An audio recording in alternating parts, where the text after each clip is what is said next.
Je vous emmène aujourd'hui à Tsalenchira. C'est pour moi la plus belle église de toute la Géorgie. Vous allez le découvrir avec moi. Le dôme de la coupole est du XIe siècle, la nef du XIIe, XIIIe siècle et regardez le cloître. Ce qui entoure l'ensemble est du XIVe siècle, donc vraiment très ancien. Et entrons dans l'église, regardez tout de suite la coupole avec ses fresques malheureusement très abîmées. Et surtout, au premier plan, là, sur la droite, vous avez le siège royal, puisque c'est l'endroit où le roi s'asseyait lorsqu'il y avait une cérémonie ici, car depuis le XIe siècle, et le roi Vardan II, fondateur de la dynastie en 1183, c'est le Panthéon royal, c'est l'église où sont enterrés tous les rois de Mingrélie pendant 800 ans. Ça fait quand même beaucoup, ça fait beaucoup de monde surtout. Regardez les fresques à l'est, sur le mur est avec Sainte Nino. Et puis, sur ce transept, vous avez la vie de la Vierge. Mais enfin, il n'en reste pas grand-chose. Là, un saint de Géorgie sur un des piliers de l'entrée. Vous avez ici l'ensemble de ces fresques qui avaient des motifs très différents. Regardez au-dessus du chœur, c'est une fresque de la Vierge avec les deux archanges et deux apôtres à côté d'elle, Saint Jean et Saint Luc. Pourtant, l'église est dédiée au Christ Sauveur. Voilà des vies de la vie du Christ. Et là, c'est Vamek Dadiani, qui régna de 1384 à 1396, qui fut très célèbre, qui pratiquement doubla la surface de la Mingrélie. Voilà d'autres apôtres, saints de Géorgie. Regardez la Saint-Georges. Vous ne voyez rien au premier bord, mais là, regardez le serpent. Et puis, on remonte la tête du cheval et surtout le cavalier qui a le bras lancé, qui est appuyé sur son épaule pour pourchasser et tuer le dragon. Voilà les rois et reines de Mingrélie. Ce qu'il en reste, c'est malheureux, parce que ce qui reste, c'est déjà ravissant. Regardez ce joli visage. Il y a 10 ans, on les voyait encore, en entier. Il y avait les enfants, on ne les voit plus, on voit juste un petit morceau de la robe du roi. Voilà, je n'ai pas trouvé qui était qui, j'ai eu beau chercher, demander, personne ne sait. Et c'est bien malheureux, mais j'espère que la nouvelle génération fera des recherches plus avancées. Voilà, encore sur un pilier, et puis nous sommes ici sur la façade sud, regardez l'archange Gabriel, Saint Jean-Baptiste, et là des saints de Géorgie, Saint Quiriqué, de Swanetti, et certains personnages de la Mingrélie, Saint André, qui a évangélisé avec Saint Simon la région, vous le voyez ici. Et regardez, les drapés sont très étonnants, avec des petites fleurs très raffinées. Là, sur ce pilier, regardez bien, il y a 2 niveaux de fresques. Car en effet, ces fresques ont été faites par Kir Manuel Evgenica de Constantinople au XIIIe et XIVe siècle, puis par Evdenion Zayan. Donc voilà les 2 artistes qui ont fait les fresques et qui ont été demandés par les rois d'Adiani pour venir de Constantinople faire ces fresques. À l'époque, c'était la mode.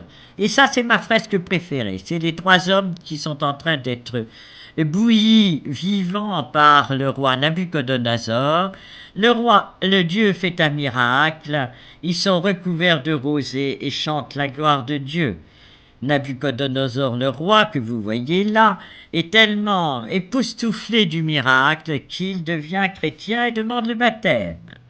Donc voilà cette fresque très étonnante, au sujet très rarement utilisé. Voilà la porte avec les 2 artistes, Kir Manuel Evgenica de Constantinople et Evdemion Zayayan. Voilà, les voilà, se sont peints eux-mêmes pour laisser une trace de leur passage en Mingrélie. Sortons de l'église, regardez le cloître, franchissons-le.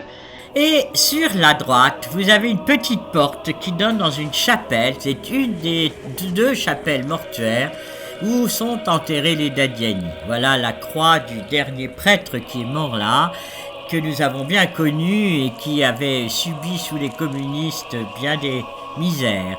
Regardez ici les rois d'Adiani, c'est absolument magnifique. Ils ont réussi à passer des siècles, mais ils ne passeront pas le 21e siècle. Vraiment, il y en a de moins en moins, c'est de plus en plus abîmé. Voilà le caveau dans lequel on mettait les corps, avec la pierre qui devait se mettre au-dessus. Et regardez cela. Alors, qui sont-ils?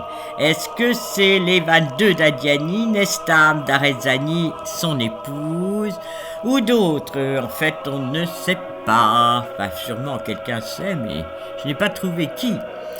Regardez au-dessus le Christ et ses apôtres. Voilà encore un d'Adiani. Qui est-ce? On n'en sait rien. Il a une robe qui va jusqu'aux pieds. Et regardez, nous sortons de là pour aller dans une autre chapelle d'un autre siècle. Et regardez comme ils sont beaux. Là, je pense qu'il s'agit de Vamek d'Adiani, de sa femme Marek et de son fils Georges. Et là, ce sont les frères et sœurs et les différents membres de la famille royale.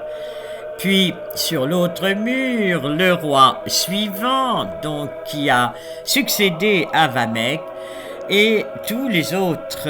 Voilà, nous sortons de l'église avec les prêtres qui discutent. Je voulais vous montrer le plan, l'endroit stratégique qui était indispensable ici pour placer cette église sur une colline autour de laquelle on peut voir le Caucase à 360 degrés. Regardez le mur est avec les 3 absides du chœur et une petite abside à droite qui est celle des fonds baptismaux. Voilà, c'est très... Non, l'enclos est bien fermé d'un bien vieux mur, très très vieux mur. Et regardez le Caucase avec ses monts enneigés au loin. Et voilà la forteresse, ce qu'il reste de la forteresse des Dadiani, car en effet, on est placé sur un piton qui vraiment domine toute la vallée de cette rivière, le Tchanitsari. Et là, de là arrivait l'or de Swanetti, et de là aussi pouvaient arriver les ennemis. Cette forteresse fut en effet attaquée en 1678 par les Abrazes qui réduisirent en cendres ce palais et cette forteresse sous l'Evan III d'Adiani. Puis ensuite, elle fut reconstruite par les rois suivants. Mais la forteresse servit surtout de défense et de protection pour toute la Magrélie. Je vous laisse ici, je vous recommande cette visite absolument indispensable si vous venez en Géorgie.